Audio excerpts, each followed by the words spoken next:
Magandang araw po sa inyo lahat. Dito po inyong lingkod, si Freddy, narito sa Amerika. And ang aking topic ngayon ay tungkol kay Senator Bato.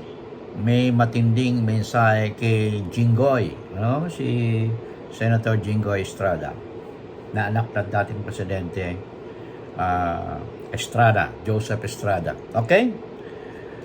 And before I proceed, I would like to request your assistance and your help to, if you haven't subscribed to my channel, please tap the red button below and so you could subscribe to my channel and give me a big like and make some comment whether in English or in Filipino.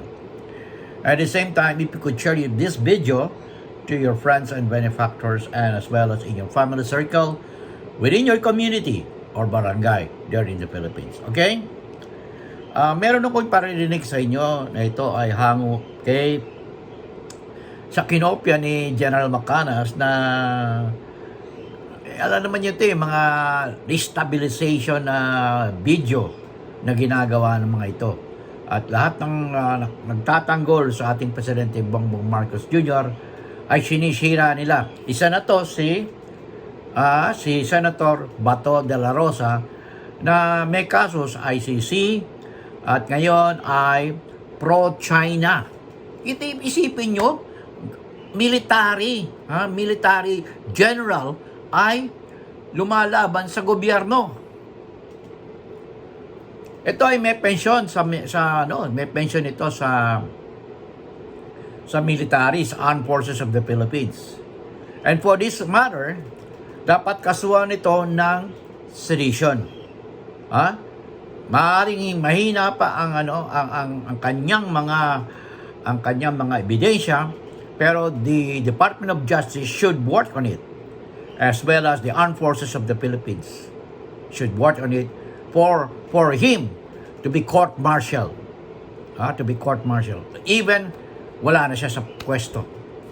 Kasi sumusweldo siya at meron siyang tinatamasa na sustento or pensyon sa Armed Forces of the Philippines as well as a senator.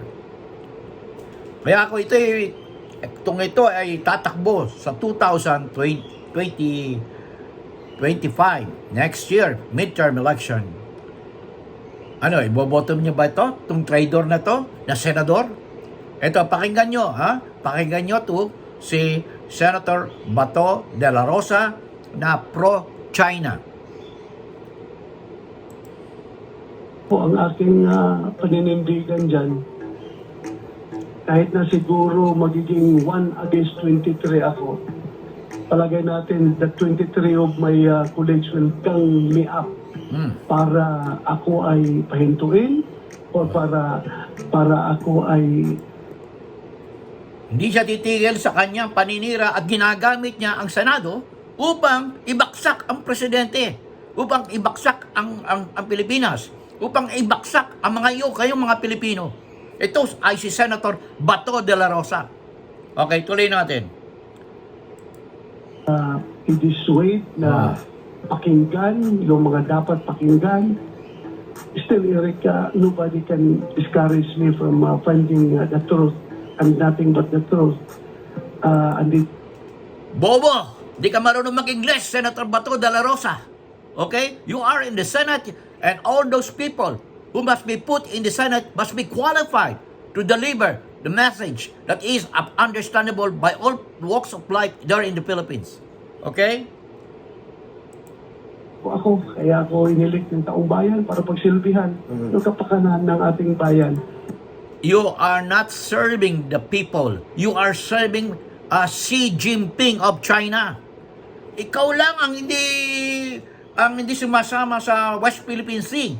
We want you to be in the convoy going there in the West Philippine Sea, in Ayungin Shoal as well as in other parts of the country, like in Palawan, like in Zambales.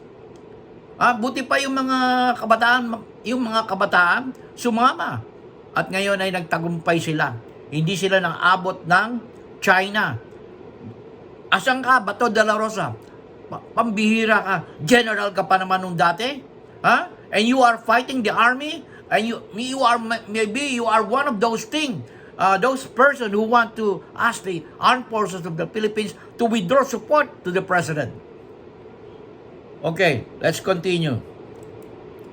Hindi po ako magpapadala kung ano mga political colors, anong political Halatang halata ka eh. Wala ka ng ebidensya nakuha, wala ka ng testigo, kahit na itong Expedia agent ay nabuking na. Ha? Nakipagtalo ka kay Senator General na si Ping Lacson. Napahiya ka rin. Ubod-ubod wala ka ng mukhang may papakita sa kanila. Nakakahiya ka. Kapal ng mukha mo, Senator Bato de la Rosa. Hindi ka makabayan. Hindi ka makapilipino. You are pro-China. intention, political agenda ng kahit kanino-kanino man. Hindi po ako magpapadala dahil masisira yung objectivity ng aking ginagawang investigation in aid of legislation. So, andyan lang po ako. You are not in aid of legislation, General Bato de la Rosa. You are in aid of political persecution. You must remember there is no more issue of pulburon. As doctors and all those laboratory staff of St. Luke's Medical testified that the president is negative on the use of cocaine. Okay? And it is in your Senate hearing that they did testified. Am I right? Okay, let's go.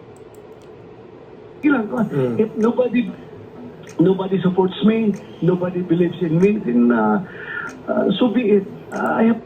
You said nobody believes in you, and that's right because you cannot present evidence. You cannot present a credible witness. And all the witness, example to si Jonathan Morales, ay natanggal sa PNP and at the same time at PDEA. At sabi nga ng ating presidente, siya ay jukebox king or a great liars. At may mga kasong pending pa yan. Kaya ito ang message mo kay Jinggoy. Binabago mo. Binabalik mo ang issue pero yung issue na para sa iyo ay hindi mo matanggap. Okay? Okay, let's continue. This is my mandate. And after all, matapos ko rin itong hearing na ito at makapag-submit rin ako ng committee report. Yun lang po aking hangarin dito kay Eric. Klaro. Sir, hindi maiwasan that your closeness to the former president since yung kabataan mo pa, yung unang paninerbisyo mo sa at Ito po ay mga testigo. Ito po itong nag-i-interview ay pro-China rin po. Ito ay SMNI. Inango ko. Hindi ko nga mapapakita baka makopyright ako Kaya kayo mga Pilipino, if you are by midterm election, ano gagawin nyo? Marami nang sumama at ngayon ay successful yung ating pagpunta sa West Philippine Sea, sa Scarborough Show na pinagmalasakitan ng maraming Pilipino, 100 bangkas, small bangkas, at tumawid at pumunta sa Scarborough Show or Panatag Shoal. Okay? Nagtiis, naghirap, pati ang mga kabataan ngayon. At talagang dumadami na ang nagtatanggol sa West Philippine Sea. Kasi ang apektado ay ang ating ekonomiya, ang apektado ay ating mga maliliit na mga mangingisda na umaasa lang sa karagatan upang mabuhay. Okay? Ang iniisip ko sa iyo, Mr. Bato de la Rosa or Senator Bato de la Rosa, hindi ka mag-concentrate sa political persecution. Gumawa ka ng paraan, mag-suggest ka ng batas, and we are expecting to file a bill that will improve our economy. Yan ang gusto naming madinig sa iyo. Senator Bato de la Rosa, but you cannot do it. You are very poor in English. You need some consultant and you have to go back to school. Ano ba ang pamamalakad diyan sa Philippine Military Academy?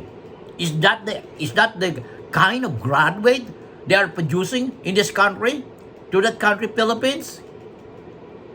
Oh my God. You destroyed the reputation. You are working in order for you guys to put down the Filipino. You are putting down the president, and the president is representing, is an image, an idol of the Philippines. Pag sinira mo ang presidente, sinira mo ang mga Pilipino. At ang iyong mga sinasabi ay paninira, at ito ay part of the destabilization sponsored by People's Republic of China through President Xi Jinping. Okay? In God we trust. Never hold your peace. I'll see you in my next vlog.